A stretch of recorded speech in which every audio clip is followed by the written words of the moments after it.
But it is important just because we are starting to see it more and more in our drug screens and whatnot. So you will see the horse there, and the reason is one of the street names actually in Puerto Rico, where xylazine probably originated, was at least illicitly, was anesthesia de caballo, and that is the anesthetic of the horse. And we'll talk about that here. Let me see if I can present my next slide. Okay, so when we're seeing xylazine, we're seeing it illicitly, or no real reason somebody should be on xylazine. But it actually, there are some illicit reasons, but that is only going to be in veterinary medicine. It is used in veterinary medicine for anesthesia and sedation there. And I did include some brand names of it. It's Rompun or Anised in veterinary medicine. Actually, it was studied in humans, but those trials in humans were stopped just because they did not go well. Patients were having really low blood pressure and really becoming quite sedated. Heart rate was slowing down a lot. Blood pressure was dropping. So those trials in humans were stopped, and it never received FDA approval. So, if you have a patient that says he's prescribed or she's prescribed xylazine, you should question that. All right. So here are a little bit more facts about xylazine. It was actually first synthesized, there's not like a test or a quiz, but first synthesized by Bayer Pharmaceuticals in 1962, and they were hoping to use it in humans for pain relief and for anesthesia.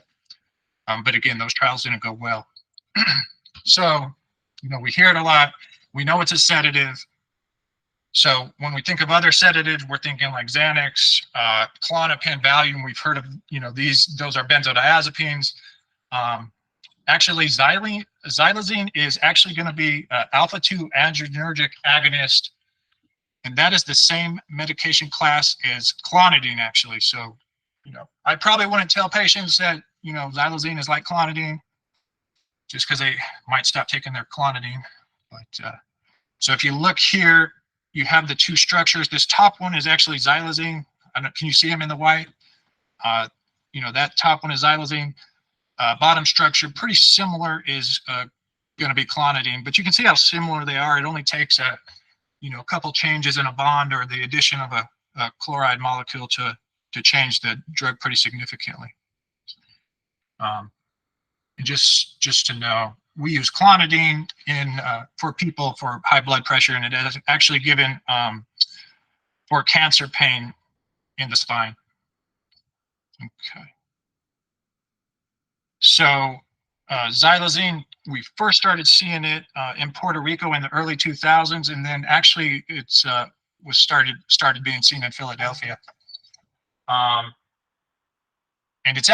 it's been around in the Northeast. Apparently, it's been around for maybe 20 years up in the Northeast, and is now really coming down south, as our drug tests are showing. So when you talk about where is xylazine coming from, we know it shows up eventually, but what's the path like? They think somewhere along the lines from veterinary sources. They think that's how it was first, getting diverted from those sources. They do think there are probably some synthetic labs in China that are also making xylazine currently, although I couldn't find out like a real authoritative source on that. So somewhere it's coming from the veterinary medicine. Okay. So you'll never really see xylazine alone. You'll never see somebody just drug test positive for xylazine. If you see xylazine, you're going to see something else there, most commonly fentanyl, although apparently there has been cocaine, benzodiazepines, and even in alcohol, apparently. But generally, if you're seeing xylazine, you're going to be seeing fentanyl, and I think that's about the case with all our, majority of our fentanyl anymore. There's going to be xylazine, but you really won't be seeing xylazine by itself. Kind of an interesting note here, xylazine is increasing all across the country, but particularly in the South had the largest increase. This is from the DEA website. I didn't cite it on my slide here, but had a 193% increase from 2020 to 2021. In the DEA labs, the DEA, when they seize drugs, they will also test them. They have their own lab, apparently. They could use ages, I don't know. But they found that about 23% of fentanyl powder actually had xylazine, and 7% of their press pills that the DEA seized also contained xylazine. So, I mean, that's pretty, that's a good amount. A quarter of fentanyl powder had xylazine in it. And that was in 2022. All right, so this is kind of why we actually care about xylazine, aside from, we don't want patients using any illicit substance, obviously, but xylazine does cause worsening CNS, central nervous system depression and sedation. That slows the heart rate down, lowers the blood pressure, decreases breathing and respiratory rate, just like fentanyl does. So the two of them, together is obviously going to make that worse, and that increases the risk of overdose. Obviously, if you slow the heart rate down too much or lower the blood pressure too much, that's not going to be compatible with life. So increased risk of overdose. When they do toxicology on people who do overdose, a lot of times there is a mixture of substances, and now xylazine will be in that mixture. Predominant fentanyl will be the the main driver of overdose. So, all right. Also, if you have a patient who is using xylazine, they might not even know they're using xylazine. They think they're using just, fentanyl, and they would not otherwise know they're using xylazine if you didn't send it to the lab. But they will actually have their separate withdrawal symptoms coming off of the xylazine, just not feeling well, kind of anxiety on edge, tremulous tremors, agitated, and that's, if you had somebody using a xylazine, for months, and then they stop that abruptly, they'll have that withdrawal symptom, and that won't respond to buprenorphine, like fentanyl or other opiate withdrawals would. The xylazine, withdrawal would not respond to buprenorphine. So they are starting to use, you could use clonidine for that. That's kind of what they're studying for xylazine withdrawal. And one of the biggest issues with the xylazine, what kind of separates it from a lot of things is really these pretty nasty, gnarly skin wounds, that can occur in patients who are using the substance intravenously. Apparently it can happen away from the injection site too, but we'll see patients who maybe were using intravenous fentanyl or methamphetamine, and they'll end up with an abscess in that area. But the xylazine, it really puts somebody at risk for a skin ulcer. What it does, it kind of decreases the blood flow to the area there, to the skin and the muscle there, and that causes the breakdown of that tissue when it's not getting the blood. So that, the next slide is going to be a necrotic skin wound if you don't want to see that. So so in in patients that we're seeing just in in the office, you might if you were to see somebody with a wound and they're like, oh, it's just not healing, it's it's not healing, particularly in someone who uses fentanyl, you could be suspicious for xylazine.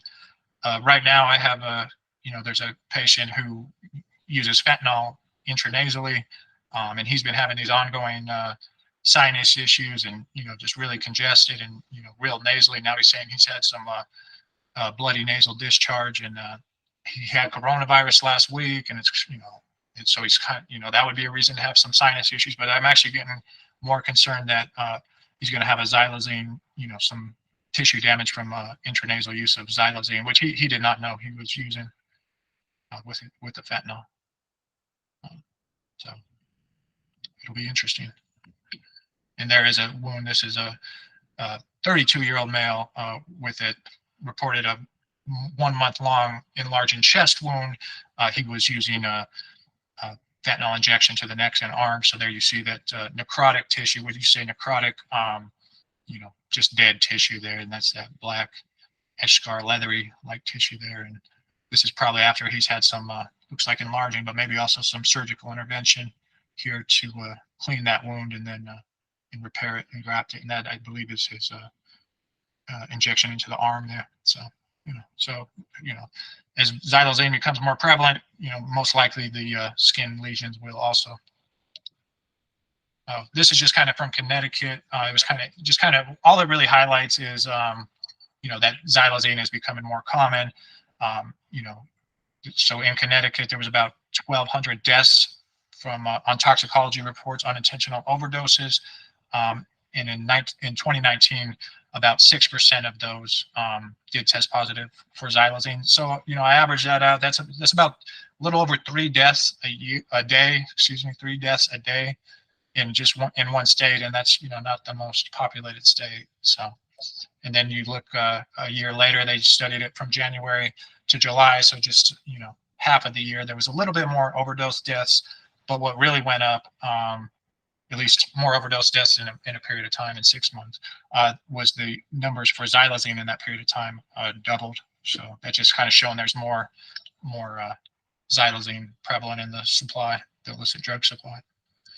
So, I kind of just for our, just to know, if somebody overdoses on xylazine, again, it's not going to be just pure xylazine that they've overdosed on. It's, it's going to be with fentanyl. So you're going to treat the fentanyl overdose with Narcan. If you had it's not believed that the Narcan reverses the xylazine, although they are starting to study like high dose Narcan for the reversal of xylazine overdose. But if you had a patient who's not, not responding to Narcan, one reason would be if xylazine was also present there. So, supportive care, this would be more in a hospital setting, intubation. I don't know. Kevin might be intubating patients in his office. I don't know about that. But, so those are, I guess just some things to know about xylazine. Unfortunately, it is going to be, more prevalent. I think pretty much when I see a drug screen now with fentanyl, if the level of fentanyl is high enough, then there will be xylazine also in there. So, and I'm curious to follow this intranasal fentanyl and xylazine user to see what's going on with his sinuses.